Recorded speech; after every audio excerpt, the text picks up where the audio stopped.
All right, we're keeping it real here with Jason Grubbs. What is it, 4 times now? 4 times champ? 4-time. Going for 5, right? That is correct.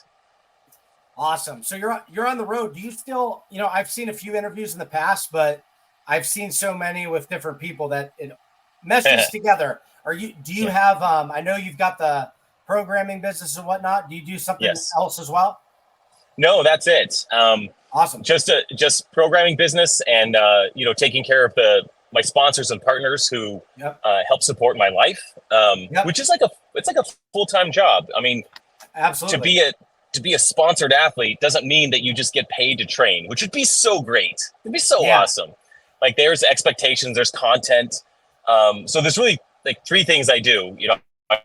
I am building Boulder Athlete, which is a platform for masters athletes, a training platform. I have YouTube content and I have Instagram content. And those are basically what I do when I'm not training. And right now I am traveling to Colorado. I've got a backpacking trip to take with my son. It's something we do every year. So Awesome. we're doing that. And also I'll catch like 3 weeks of altitude training, just getting some extra red blood cells in the system by, living and training at altitude for a couple of weeks, which is something I've been in Colorado every year during the summer prior to the CrossFit Games. And I just decided this year, even though we live in Alabama and I'm competing in Alabama, we should probably take a trip to Colorado and get a few weeks of dedicated training up there. Wow. I didn't actually realize that you lived in Alabama. Did you have a background in Colorado before? Oh yeah. Okay, yeah, very much. Yeah. Yeah. I lived in Colorado for 45 years of my life, and I'm 48 now. So spent 2 years on the road in an RV with the family, and then settled down in Birmingham, Alabama, on a nice little, piece of land just outside of town. We're kind of in the woods, in the forest. Yeah.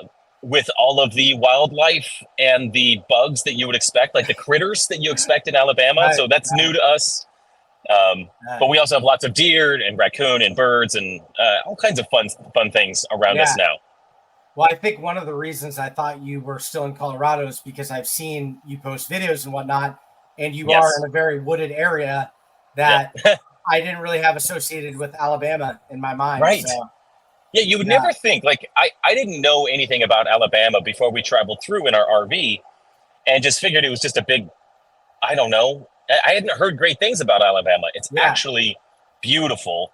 It's especially on the north side where we're at, there's a lot of hills. And so it's like living in the foothills of Colorado, which are beautiful. Yeah. Except in Colorado, everything there is like a tinderbox ready to catch on fire. And in Alabama, you could shoot a flamethrower into the forest and it's not catching on fire because it's plenty damp. So that's new for us. That's a huge change, having been there for so long. I moved from, I think this would be a change for anyone, but I was in Ohio so I'm 37. I am a master's athlete, and that's you're like kind of and I don't mean this like you're old. I mean, but the face of masters, like when a lot of people think of the masters athlete, they think of you. Right.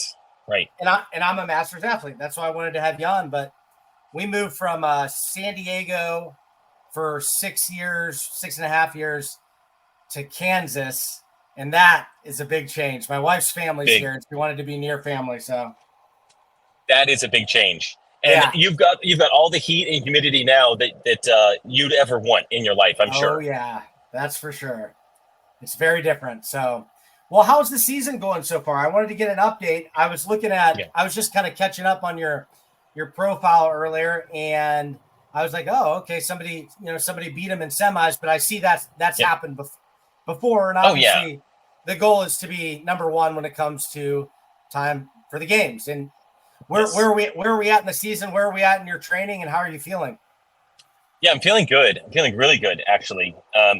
It's we're 5 weeks out from the games, I believe. 5 weeks. Let's see, actually 6 weeks out right now. So next week is a bit of a deload week, actually. So we'll be going from an intensification phase of training where there's a ton of volume, You're really building an overall capacity, which is some of my favorite training. It's some of the hardest training where you're just doing a lot of EMOMs, a lot of AMRAPs,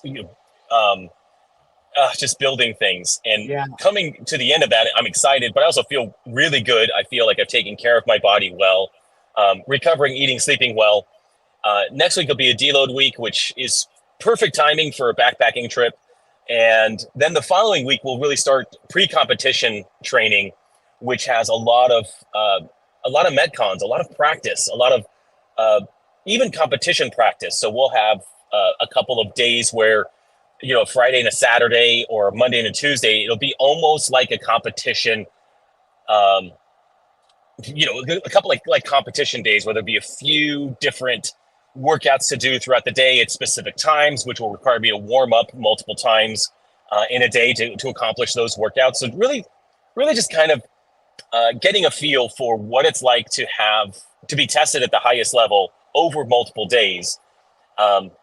And everything gets really heavy before the games. Just those few weeks before the games, you're doing training that is really unsustainable. It's not something you would do year round. Oh, that's interesting. So, yeah, it's you're writing.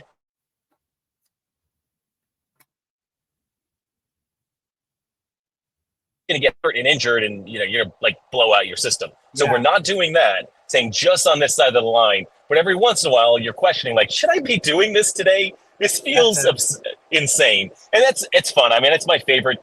It's my favorite time of training when we're really going for it.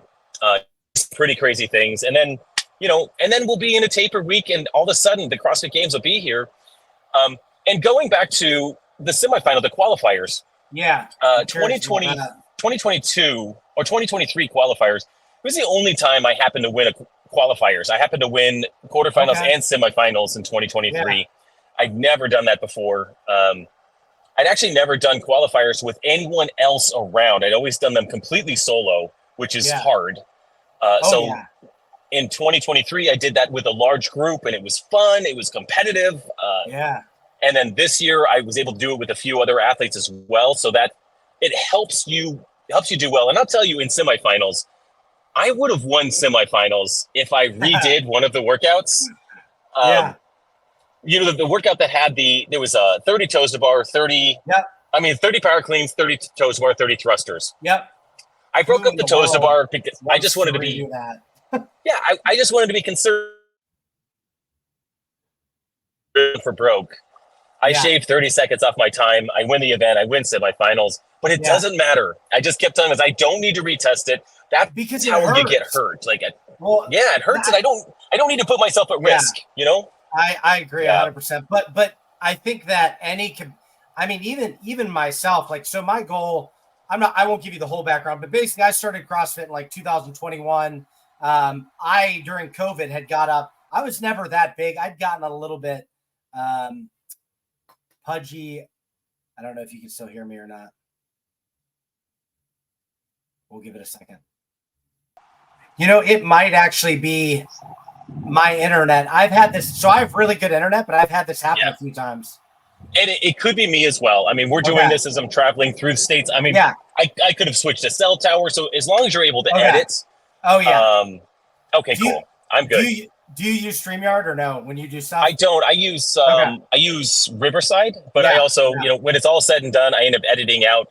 There's always a technical glitch. We find one every week. So exactly. Yeah, this is why. So I was on a CrossFit podcast about a week ago, and they were kind of giving me a hard time about never going live. So they always tell me to go live, and because that's kind of the thing with Savan and all that. Yes. And the same crowd, there is a small crowd from this particular podcast that would show up at mine. So I'd have a few people there, and they kind of made fun of me because I went live with I had James Sprague on, and at the last minute I was just like, "You want to go live?" He's like, "I don't care, sure." And I didn't announce it, didn't do anything, so there was no one there. Right. I know. I've done live too. I've gone live and had nothing. I'm like, okay, it's that's crazy because you have a lot of followers. Well, I didn't announce it. I didn't, whatever. Exactly. My wife she's very into YouTube, and she's like, you should totally go live more often. I'm like, okay. Yeah. And then I tried it a few times, but I always did it on like, okay, I'll do it today. So there's no build up, there's no pre-show, there's nothing. It's just, we're learning. We're both learning. Yeah, exactly. So yeah, I started CrossFit in 2021. I got up to like 250 pounds and I'm only 5'9". And then CrossFit was really a catalyst, obviously that and diet to get to where I needed to be. And so I prefer about 185, although I'm less than that right now. Had some injuries. That's another reason I want to have a quick chat with you as well here. As you get older, you're dealing with different things you didn't deal with before. Yes. One of the things I'm actually curious about with you, I was looking, I didn't notice it, at least from looking at your profile. Have there been any seasons where injuries have been a major issue, either leading up to or something nagging during the games, or not really? Yes, in 2021 was the toughest year at the games. I had some major tendonitis going on in my elbows, and the only real way to deal with tendonitis is to take a break. Like you just, especially elbow tendonitis, you need weeks off. So, I mean, it was using a barbell in the front rack position. Rope climbs were just terrible leading into the games that year. I also had a back that was pretty angry. So after 2021, I actually went into the off season planning on training for a half Ironman triathlon. And that gave me a really nice break from the pounding of CrossFit training. Interesting. And I took 6 weeks to spend more time on my bike, in the pool, swimming in the lake, open water swimming, and on the bike. If I said all the things that are in a triathlon, and I have not had an issue since then. And what I've learned since then as well is, I always had to modify. I was following different training platforms at the time, not one that was my own, and they're all very good. All the training platforms are going to make you a very, very good athlete. One of the things that I found myself doing after that year was starting to pay attention to the patterns that I would see in the training, and then make some modifications along the way to make sure that I didn't find myself any particular body part overworked or overdone. I became a little more sensitive to my elbows, my shoulders, my lower back, because I just didn't want to have any issues in the future. And now as I'm programming for a couple of 100+ athletes in Boulder Athlete and myself, I take that responsibility, and I make sure that we're not going below parallel more often than we should be in squats. We're not doing that multiple days in a row. We're not pressing multiple days in a row. So we've got some emphasis, whatever it is, on specific days of training to make sure that we if a Monday has a significant amount of pulling and squatting, Tuesday is definitely going to be more core and pushing. Wednesday might be something like bending and lunging, right? Thursday is swimming or recovery. Friday, we can go back to pulling and squatting again. And Saturday is a wild card. I just always got to keep Saturday in the back of my head. But when you're really intentional about your training as a master's athlete, you have to start thinking about the wear and tear on your body in your training. You also need to make sure that you have regular step backs, regular deloads to allow your body to heal. Those small muscles or this connective tissue, it needs that time to deload, to recover from some of the work that we do. Because we push ourselves hard as masters athletes, and we just not quite as much volume as the younger athletes, Yeah. That's so interesting, because it's actually the thing that sort of piqued my curiosity and said, I'm going to see if Jason could come on, because it's still fairly new to me. So I started when I was 34, but I feel like everything was going great. When I was in California, I wasn't really taking the CrossFit stuff seriously. I was lifting heavy and I wouldn't learn anything new. I just modify the WODs or whatever. And I'd go to open gym and do 2 or 3 WODs a week, modified. And so I really only got serious when we moved to Kansas, because there was nothing to do here and I knew no one. So I started training and I learned everything. I literally started doing toes to bar only, I think, less than a year ago. And then I, got my first 10 ring muscle ups and was very obsessive about how I did all this. I'd videotape everything. I'm like, I'm bored. I'm going to get good at CrossFit. Yes. And then I started getting injuries. So, Yes. and I've never had to deal with this before. So one of the things I'm doing, and I'm curious about your thoughts about this, or if you, in your own training or in your program, if there's any way to, so I'm basically ramping back up, right? I've had some issues and I really cut back to the point where I would actually say that I'd gotten a little bit lazy, and there were some things that I could have been doing, like just running, for instance, and I wasn't doing that. Working my way back, and I'm out of shape compared to where I was in January, big time. And so as I've gone back in, I noticed, okay, I'm doing the workouts, the Metcons 5 days a week, and I'm just dead after them because it feels like I'm killing myself. And I just now for the first week said, I'm only doing 3 hardcore Metcons, Monday, Wednesday, Friday. If it's, or however it's written, I'm only doing 3 a week rather than doing 5 to 6 a week, because it felt like my body was starting to break down. How do you account for those sort of things? And do you think that's a good plan? Because the other 2 days for me are just going to be, strength and zone 2 or whatever. Yeah, I think that's a great plan. In fact, I will say that, in the way I design my program is that we are only going all out, max effort, 2 days a week. So this is happening. Wow. If we think of training Monday, Tuesday, Wednesday, Saturday, just think of that rhythm. And I also color code the workouts to help athletes understand the stimulus of a workout. Like if it's red, this is a set yourself on fire effort. Okay, so we do that as our final piece on a Wednesday before a recovery day, and we do it also as our final piece on a Saturday before a recovery or a rest day on Sunday. So when we're doing max effort, we should be doing it in such a way that it costs us a day or so to recover, right?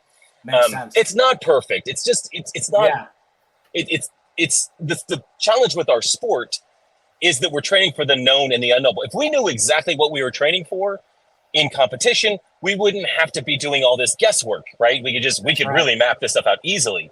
If our sport was like high rocks, like, dude, this is easy to train for. Point, yeah. But we're training for the unknowable, so we have to do an all-out assault on ourselves a couple times a week, and then multiple other times a week. We do, what I would call like our category orange type workouts, and these are like zone 3, zone 4. These are moderate to hard effort. Like zone 4 is not a sustainable workout if I want to think about that as a heart rate, but it means I'm giving it a really good push, but I'm normally giving it a good push because I'm combining CrossFit type movements with a cyclical element like a bike, a rower, a runner, a skier, or something like that. That's what I think of when I think of having 400-meter runs in the middle. I almost catch my breath on the running sometime. I don't know if anybody else is like that, but you're looking to improve your overall fitness, but it's not a maximal effort. And then of course there are those days where we do have like that zone 2 effort, and you could do zone 2 cyclical like on a machine. You can also do zone 2 with like mixed modalities. You could do a zone 2, 40-minute zone 2 EMOM that has wall balls, that might even have burpees or box jumps or have some barbell or some dumbbells and the machine. You can mix this up. It doesn't have to be zone 2 on the C2 bike or zone 2 run or walk. Those are all fine, but you can really get creative with zone 2 so that you're practicing all of the elements of CrossFit, but keeping things dialed appropriately down, right? And if you have this potpourri in a given week of we'll just call them green workouts and orange workouts, a couple of red workouts for the spice, like you've got a nice recipe for sustainability there for the long run. Like you're 37, you've got 30 years in this sport. Yeah. If you want, you've got 30 years, and then you could switch to high rocks and do that until you're 85. Okay. So you got 50 years. Okay. And that's how I think about it. Like I'm 48 right now. I want to win the games this year. Like I want to win. I'm planning to win. I'm training to win. Next year I'll be 49, and I may actually start thinking like maybe next year I'll plan to podium. Like that'd be pretty fun. I'll plan to podium as a 49-year-old. Yeah. And then I'm 50 again, and then I get to reset. Yeah. When I'm 50, I can go at 50, 51, 52. I want to be the most decorated Masters athlete out there. Yeah. But I have to be realistic that, like, I have to take care of my body. I have to be smart about my training. I have to think that, any setback, any injury is going to take me back. You take 4 or 5 steps back as a Masters athlete if you get injured. So the best way to approach that is to not get injured and to do everything you can to stay on this side of injury. Yeah. Because the runway's long. You're 37. You got 3 years before you're 40. Yeah. You get 11 years before you're my age. You got so much time. Yeah. Yeah, it doesn't seem like it sometimes. As you know, like once you hit a certain age, you're just like, oh my gosh. But I mean, you're definitely an inspiration in the sense that you show people what's possible. Now, I don't think it's possible for everybody to be a Masters games athlete, but that's okay. You can be in great shape still compared to all your neighbors, and you can be healthy and live longer and things like that. And I mean, I played professional poker when I was like 30 years old. This is an example I have. Like, I played poker for a living when I was 30. It was moderate to high stakes. And it was very competitive. And it's very hard. It's not sustainable. So whatever. I did that. And I'll say that now, if I go play poker for, $1, $2, if I sit down with a couple $100 versus a few $1,000s that I used to, man, I still enjoy it. I still love the game of poker. And I think there's nothing wrong with, like, even to be a competitive Masters athlete, you can be a guy that loves a local competition or a competition at your own gym. Yeah. And just, you could train for the Open and, like, do your best in the Open every year if you want that competitive piece to it. And that is, you'll get the same dopamine response competing 100%. in that as you will, at the highest stage. It's the same. You feel the same. Whether I compete in, like, a little event during the off season or a huge event at the games, I feel exactly the same when I'm warming up.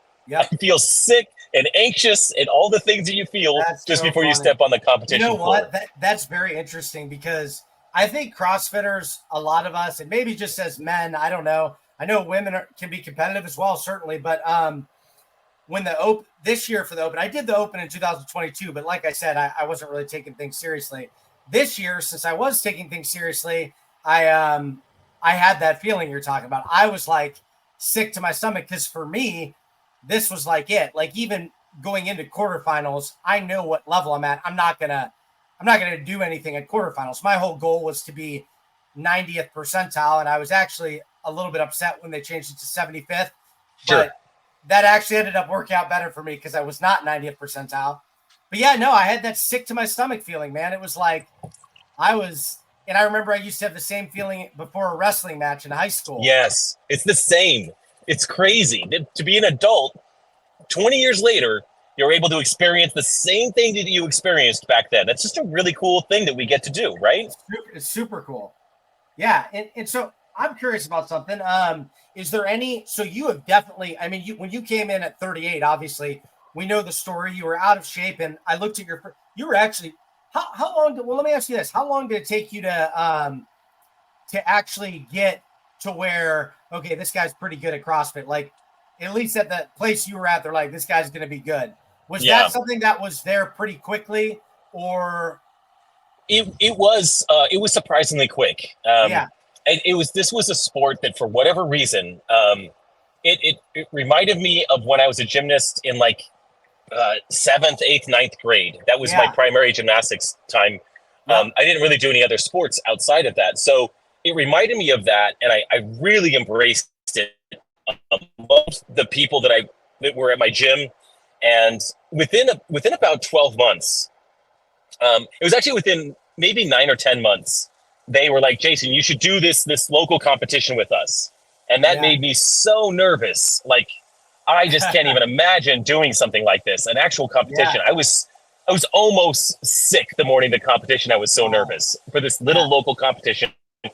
But I was like 11 months into CrossFit. Yeah. And I went to this local competition. I had like 50 guys in it, and I got 6th place among all the divisions, right? There was only one division. So. And you were individual? I did okay. And it was actually pretty funny. I went back to the gym the next Monday, and a good buddy of mine, he brought a cup. He's like, hey, I'm going to need you to pee in this cup. We need to have you tested. And so I went home, and the next day I brought in, I added some green food coloring to some water, and I to make it look green, like not look, it didn't even look yellow, right? It looked green. Like I wanted it to be like, no, this is, and I tossed it across the gym to him. So it's kind of fun, but they were joking. They're like, dude, how are you so good at this so fast? And it was just, well, one, I went 6 days a week. I was all in on it. I drank the Kool-Aid. It was like, I changed my eating. I changed how I slept. My priority was CrossFit at 9 a.m. It was crazy. With your background, like, you've talked about addiction in the past. I have an addictive personality. And this is what we do. Yeah, exactly. You have to replace it with something. Like I come from an addiction background, and you go all in, right? Oh, dude, are you cool? That looks bad. Driving wise? Yeah. Is it raining? Oh yeah, really hard? We're good. Okay. Yeah, it's just raining. All right, cool. Well, that brings up an interesting question. I've got one for you.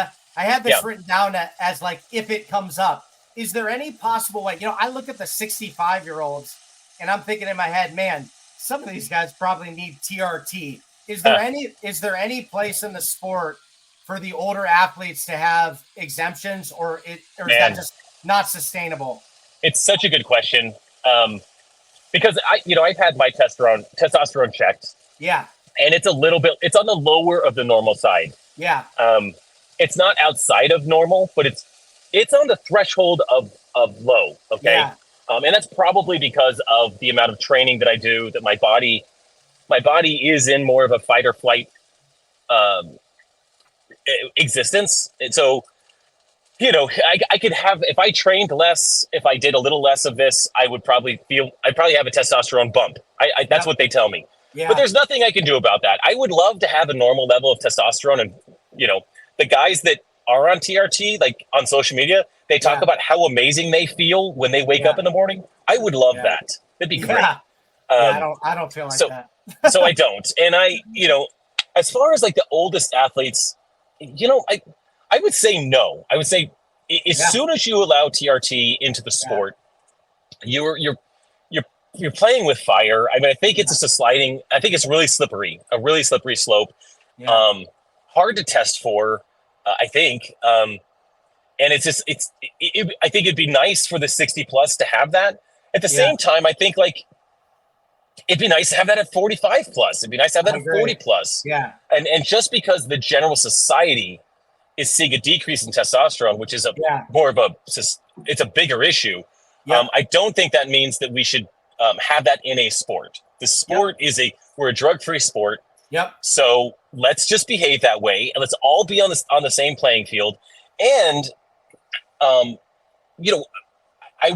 obviously would love, I don't think it's financially viable, but I would love to see the sport of CrossFit find a way to regularly test all athletes in all divisions. But they can't. I mean, it's super expensive. Yeah. I agree with you.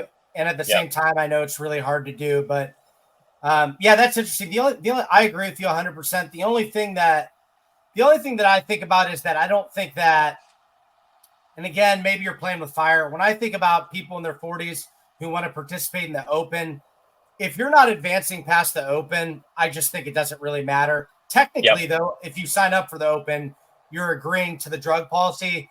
And I'm sure there's a bunch of people in the open on it, and I couldn't care less. If you're not advancing and taking someone else's spot, I kind of wish CrossFit said, I get it. Maybe you just can't say it, but I wish they said like, hey man, if you're 50 and you want to do the open and you're on TRT, you can, but you can't go past that, It would be really cool if they were very clear about that. Yeah. And if I was not competitive in this sport, let's say I decided to retire and maybe I do this sport, or maybe I go into bodybuilding or something. I don't have any idea what I would do if I wasn't doing CrossFit. I would love to see if my training changed, if my testosterone changed. And then if it didn't, then maybe do something to bump it up to a much more normal level. But that would only be in the case that I'm choosing not to compete. And I actually have a good friend who's an Olympic weightlifter. Yeah. And he's young. I mean, he's like 30. Yeah. And he's been very transparent in his online. He's got a large following. Yep. And he just said, I have had, issues with testosterone. And a few years ago, I started TRT, and I will never compete in the sport of Olympic weightlifting. Yeah. But I will be an Olympic weightlifter. So the guy is amazing. It's crazy what he can do, having a normal testosterone level for him, but it also takes him out of competition. And that's a trade-off that he chose to have, even though he's training to be a beast. He's so strong, but he won't compete. He'll continue to just train because that's in his DNA. Makes sense. I'm curious too about another thing. So for me, one of the things will be interesting to see, since I started in the sport late and really only started at, I guess, age 36, because that's when I started taking training more seriously. So I'm seeing this ascension, like just rapid fire. My goal was, like I said, 90th percentile, and to be the best at my gym. And right before I got injured, and I actually got injured, I got a couple injuries, but my first bad one was in the second week of the Open. I was able to finish, but I was all jacked up. And and I was starting to, I remember when I first came to the gym, the guy there, Adam, who's the best of the gym, I remember watching him just like, how does anybody move that fast? And and we were neck and neck going into the Open. Now, I beat him, the first time, the end of last year, and then it was a few weeks. Then I started beating him once a week. And then we would be very competitive in every Metcon. He'd usually pull away at the end. He had a little bit of he could go a little bit longer than me. But But yeah, I mean, things like that are a big deal. So I was really curious, and I haven't got to see yet, how far am I going to be able to go up before I start to slow down due to age and things like that. And my question for you is, now I think there's probably certain trade-offs. Like, for instance, if somebody loses a few pounds on their bench press, well, maybe they're just smarter about how they go about workouts now. So have you seen any areas where Jason now versus 41-year-old or 43-year-old Jason, you couldn't beat that Jason, or have you not got to that point yet? Sure. That's a really good question. I think the 41 or the 40, the first time I won the games, I was 43. Yep. And I think that Jason beats me at some things now. I really do. I can lift heavier than that Jason, so that's kind of fun. Like, I'm stronger than that Jason. I can bench. I can deadlift the same. I can back squat more. I can snatch and clean and jerk more. But I also weigh 15 pounds more than that Jason. I've chosen, because those elements were a weakness for me. I've over the last 5 years gained 15 pounds, mostly muscle, but just carrying a little bit more body fat. But in order to be a better lifter, while at the same time having that not have a dramatic effect on my performance in Metcons. So that's been a good thing. But I think that guy there could beat me in some just straight up Metcons. I think conditioning wise, he's younger, and he might just be able to do that. What about 24.1 comes to mind? That's like a sprint. It's burpees. You think he'd beat you in that one? He probably beats me in that one. Yeah, 24.1, he beats me.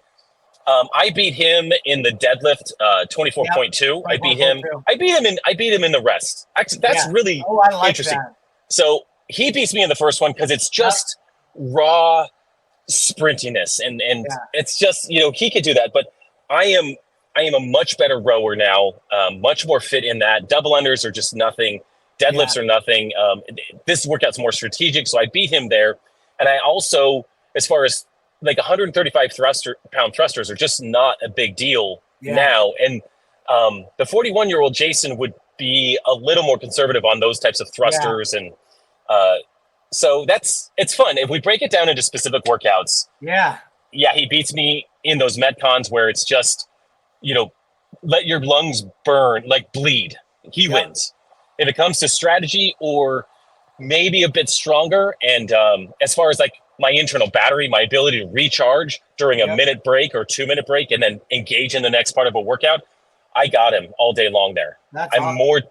more well trained all around as an athlete now.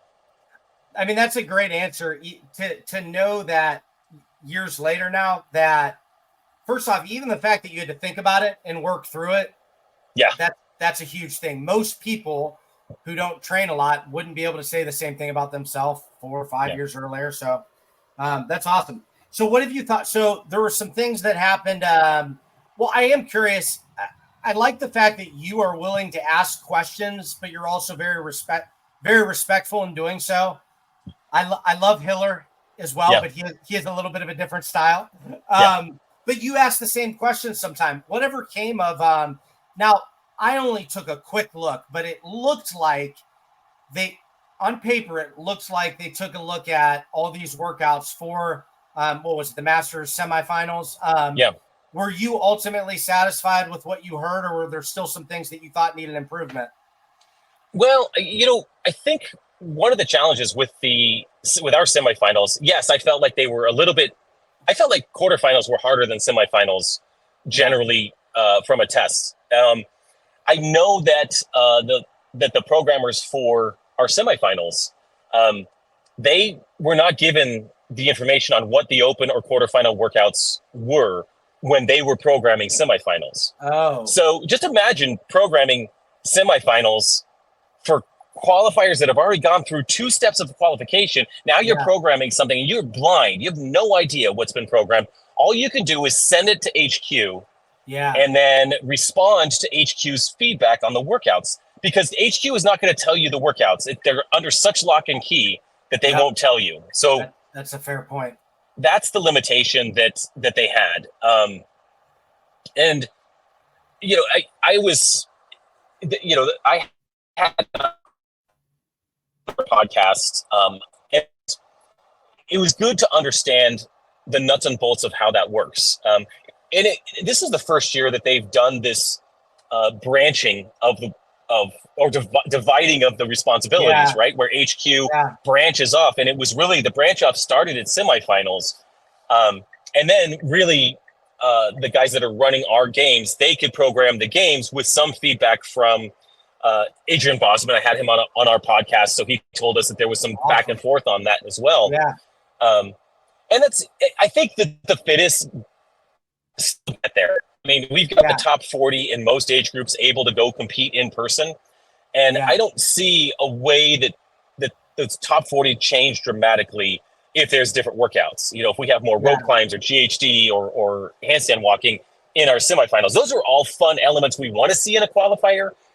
We just didn't this year. I think next year will be a brand new canvas, because that's how it tends to be with CrossFit. Every new year is a new set of okay, this is how it's going to be this year. And we're just along for the ride, happy to be able to be a part of it. We get bounced around in the journey a little bit, and that's unnerving sometimes. But when it comes down to it, it's like, hey, the workouts are the workouts. Let's do it. It's not like I go to the gym and I cherry pick workouts anyway. I'm actually the guy that programs my own workouts weeks in advance. So there's actually 2 parts of me. There's the guy that's behind the computer programming, and the guy that actually does it and is like, what the is this? Did I really mean to write this? That's funny. So, I think it's good. I think we're in good hands on the master side of things. It's to be determined how the games go this year, but I have a pretty, I have a pretty deep buffer, meaning I have my expectations are high, but not maximal for what the games experience will be this year. I think it's going to be great. But at the same time, if it's like an 8 out of 10, I'm pretty happy. Because I've always gone to the games in Madison. It's the only place I've ever been to the CrossFit Games. And I expected 10 out of 10, and it's not always been 10 out of 10. It's always been it's like 8 or 9 out of 10. Like, there's a couple of snafus here and there. There's a couple of things that don't always go perfect as far as the execution of the games. But I'm just freaking grateful to be there. And that's that's the expectation I have in Birmingham. And I know that, I was able to do a walkthrough of the actual venue because I live in the same town. And just seeing the size of the venue, whenever they were talking about any specifics about an event, they would ask me to step away. And I had my 7-year-old son with me, so it was easy. I would just go hang out with him and his iPad. But the venue is huge. There's going to be, 3 fields of play at all times indoors. So it's going to be a big event feel to it. So I've got some pretty high expectations. I think it's going to be good. It's going to be really good. That brings up something interesting. So at first, I think a lot of people were like this, they split up the games obviously into the 35 and less, and they split the adaptive, the masters, all that. So at first it kind of seemed like they were casting everyone off, but you would know a lot more about this than me. But I'm now starting to follow the competitive side for masters as well. Is this a possibility now where you're going to get more exposure in this separate venue than you did at the games, where people would kind of come in and out and things like that? Yeah. Oh yeah, absolutely. The people that are coming to this venue, to this event to watch, are coming to watch the Masters games. Any kind of media that comes out of this is dedicated to this competition. So while it was great to be a part of the whole fitness festival, which was the CrossFit Games, with the teenagers, like my kids loved watching the teenagers go, and they went just before I went. So that was a really fun experience for them. It's really inspirational to them. But as an overall experience, like we knew as Masters athletes and teenagers and adaptive, we're all grateful to be there, but we know our place. We know that the big show is the big show, and that's the individual athletes. And even the teams at the games really don't have a large viewership unless there's an individual event happening afterwards. So, I really think that the teams would be better served if they had their own event as well, and maybe even a circuit event, something that makes the teams competing multiple times a year. I think there could be a better way to do team events and have the individual event be that sport that we watch, the teams, that sport, the masters, the teenagers, all of us doing our own sport with the cohesion of the sport of CrossFit, maybe with Castro and Bosman overseeing the execution of all this, creating some cohesion, which CrossFit is not known for doing very well. But if they could have some good cohesion, some good media crossover, I think it could be really fun. The sport is still super young. They're still trying to figure out what's most important from a viewership, a spectator, how they implement this, how international they go with this. But I think the fact that the Masters athletes are on their own, just talking about us on our own, this also frees up the Masters athletes to have a competition anywhere on the planet. So where the individuals are now, they're in Texas this year, maybe next year, but the CrossFit has hinted that maybe they do the individuals in an international location at some point in the future. They could do that with the Masters too, because they have that freedom. And I would love to be disadvantaged in the sense that I've got to travel to Australia or France or wherever, but Brazil to do something like that, because there are other markets that are hungry for CrossFit. Yeah, did you see the semifinals and some other places like Brazil? Dude, they're crazy about Brazil. So I interviewed the two of the qualifiers, not Guy, but the other two from Brazil. And when I posted like a little promo for them, I got so many followers. Like I'm like, man, these I collaborated with them, but still, like I was like, they were like pouring in. I'm like, man, Brazilians love CrossFit. They do. So, and Europe loves CrossFit. They were maxed out. And I went to the north, I went to the East semifinals, and it was fun, but it was not packed out. And these are the top games athletes at the East semifinals. Like you've got everyone there. That's a relative statement, obviously, but it should be packed, and we should have flames going off. Like I think they had I think it was Down Under where they had flames in the finish line. Like there's some really exciting places to show CrossFit or to put CrossFit on display. And if the Masters games were somewhere else, I punch my ticket. I'm going. It doesn't matter. I'll save up. I'll do it. My family will travel internationally. We'll get our passports. Whatever we got to do. So I think there's going to be some contract. Is there a contract in Alabama for a few years, or how is that? Unknown. I have no idea. Okay, got it. Interesting. Wow. Yeah, I hadn't really thought about that before. One person brought up, I can't remember who it was. It was either on Savon or Clydesdale. One of the podcasts had a really good idea. Everybody's always talking about CrossFit Media. Either that or I just consume too much Hiller. Either way, CrossFit Media is discussed. But I think the media could be better. But what one person has suggested is that within reason. They were more scrutinizing this year for the CrossFit Games. People got denied. I got denied, which is totally fine, by the way. I've been doing this for like 2 months. Yeah. The goal was always next year. In fact, I actually probably would have felt, if I got approved, I would have been like, yay, but I would have been like, that isn't very professional, to be honest with you. Hey, I want to be more qualified. Yeah, you need to establish yourself a little bit. But so here's the thing. They had mentioned that for the Masters Games, if you get the media to come out there and you're approving people within reason, not anybody who's covering the sport and is decent at it, you give those approvals and you get them access.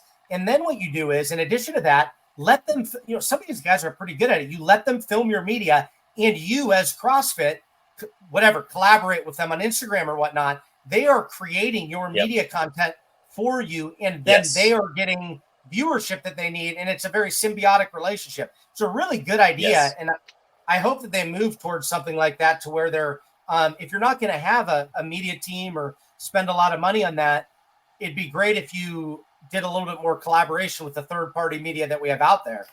Totally agree. I mean, I have strong feelings about this as well. And I think we both have the similar strong feelings. Like, CrossFit used to be a media powerhouse, and that was building the brand, building the sport of CrossFit. And they've really, really pulled back on that. But like, yeah, you're right. Why not? You have some of the best sports photographers in our sport at these events, at the team throwdown, at our event. I know some of the photographers that will be there. Just collaborate with them, and CrossFit, you get this for free. For free. Right. It's easy, and it doesn't have to be hard. And in a perfect world, look, we do the Masters Games in July, and the team and the adaptive games, all of those happen in July, so that you can gather all of that footage and use that footage as part of the presentation of the finale CrossFit Games with the individuals. And so then during your commercials, during your promotion of that, it's the CrossFit Games season that starts with lower viewership for teens and masters. We know we have lower viewership, but it builds the buzz. It fills that gap where people are starving and excited for the games. Like, okay, now we can watch masters athletes.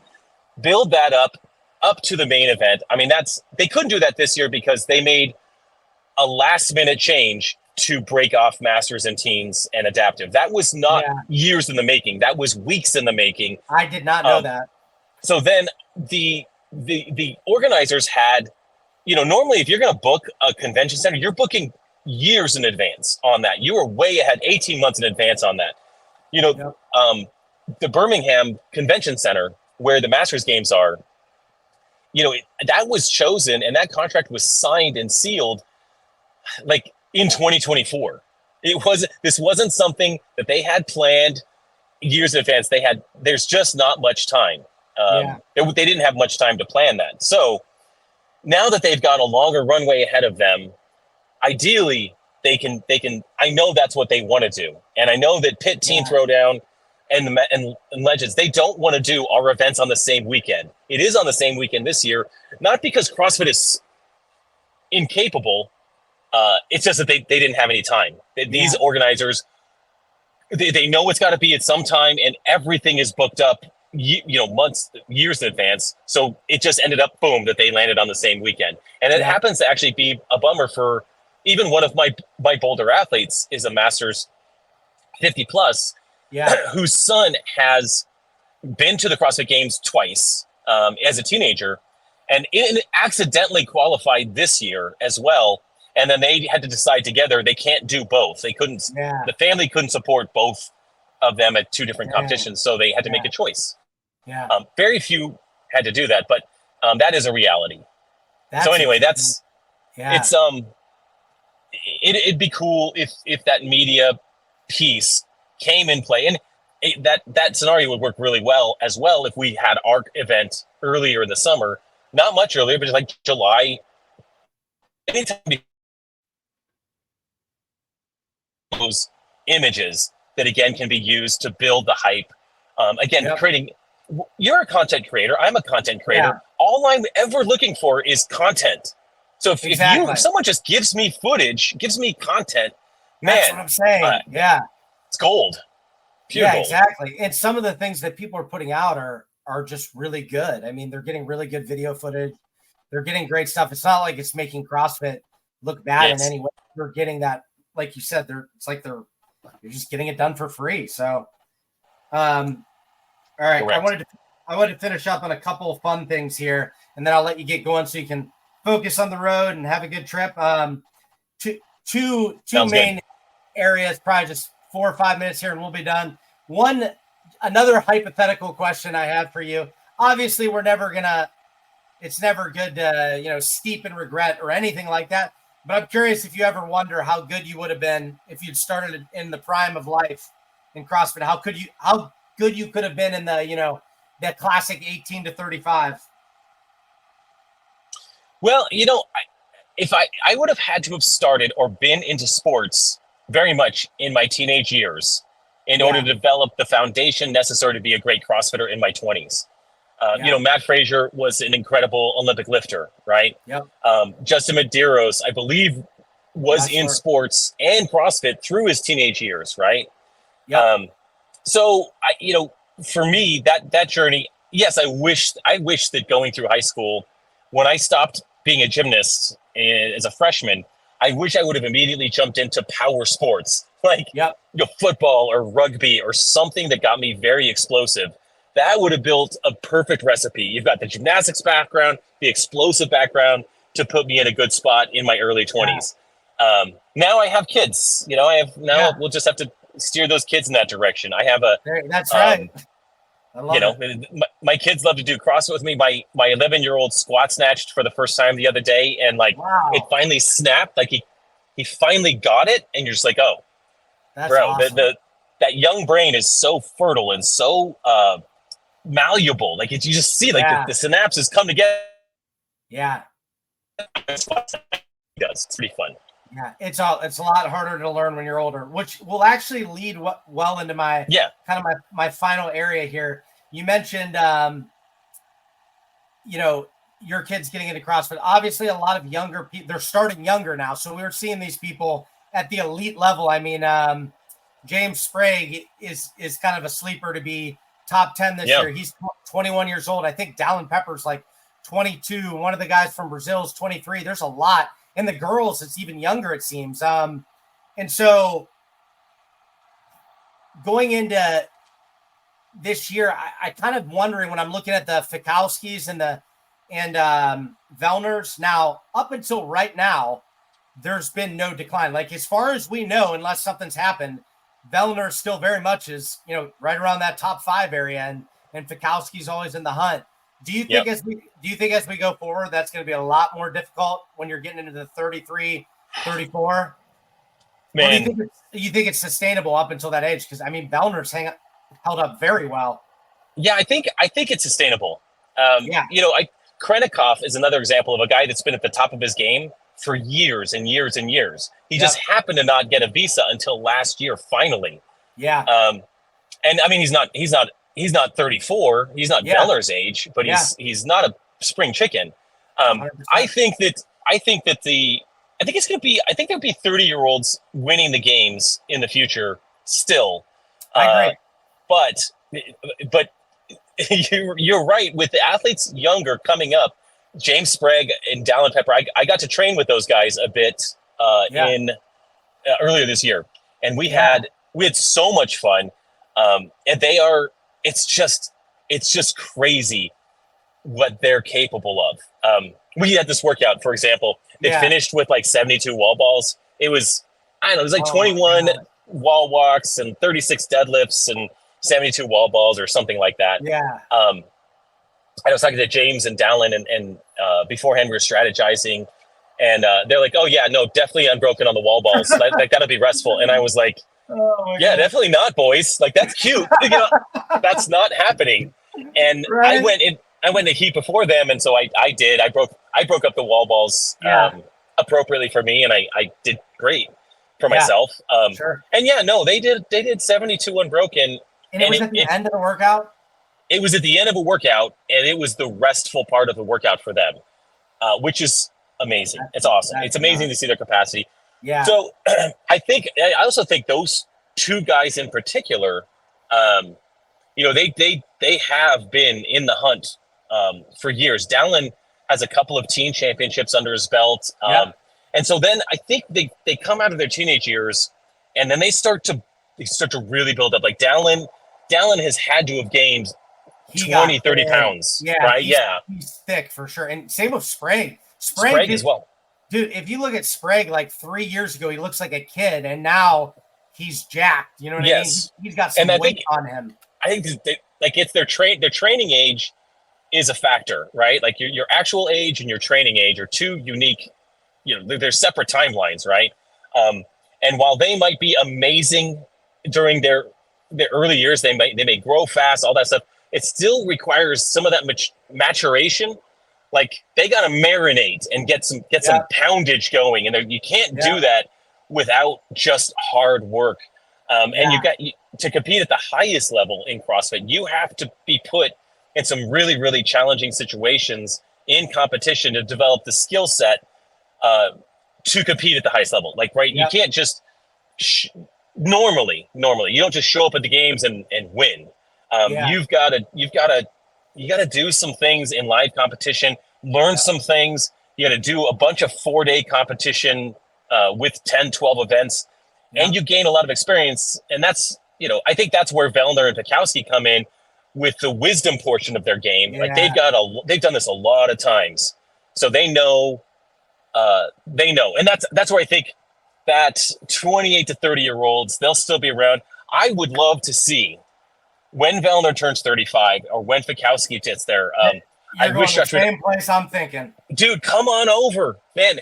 I had that written down here. I'm like, why don't people that would help the Masters? And in my mind, maybe you can explain it to me.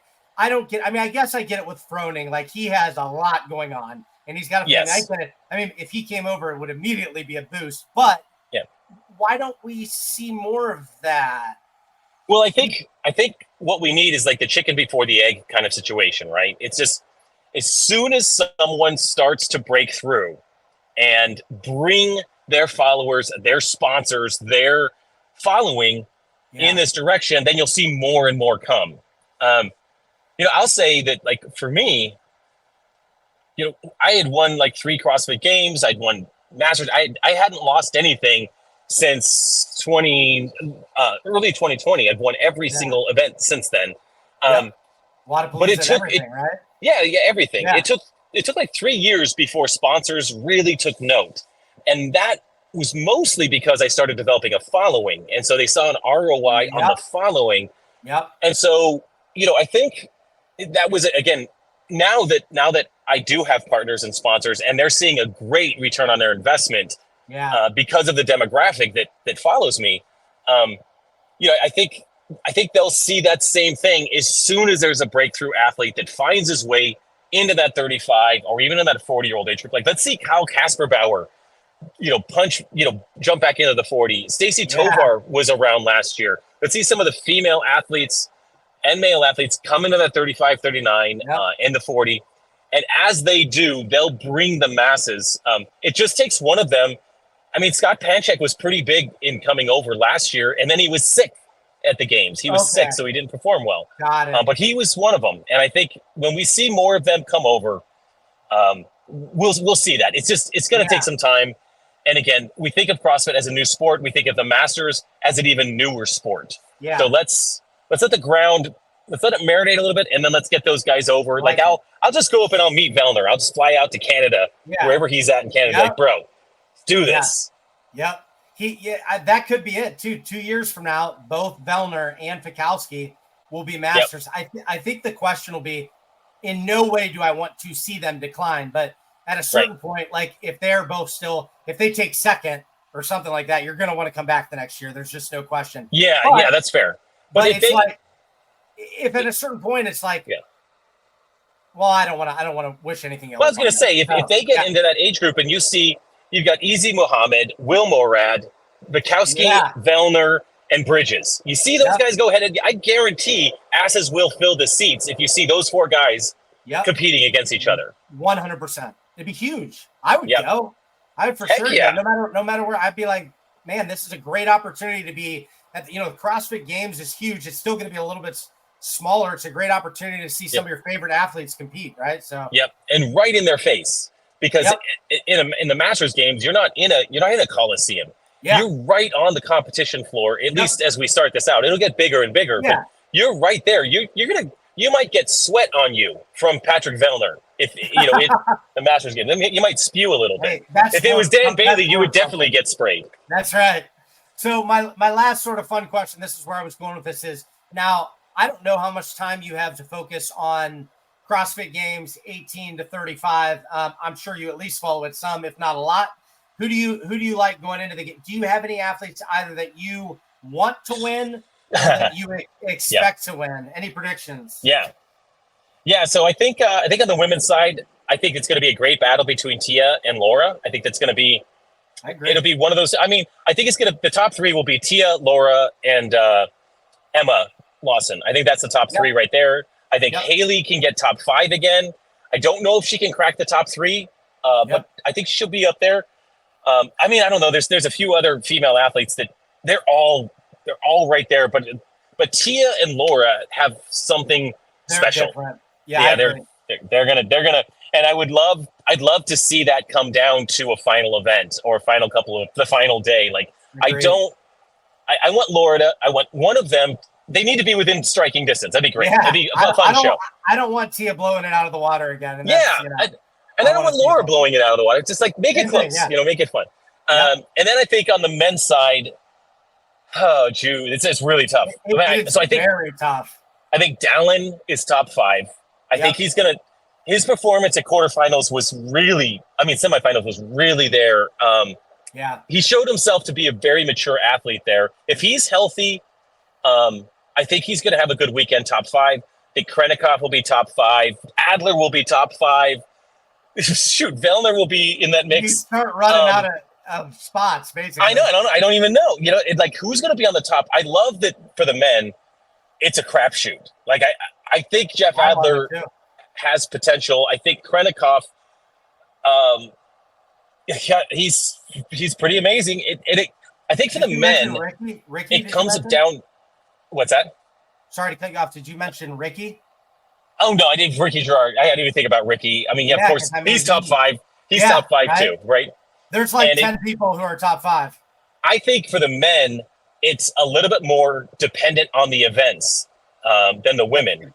Yep. So I think some of the men have particular biases that make them better given the cards that are dealt. So that's why I think again, Laura and Tia top 2, regardless of what is thrown at them. It could just be if all they had to do that weekend was do 3 Ironman triathlons, they're going to be top 2. That's the whole weekend is just 3 triathlons, nothing else.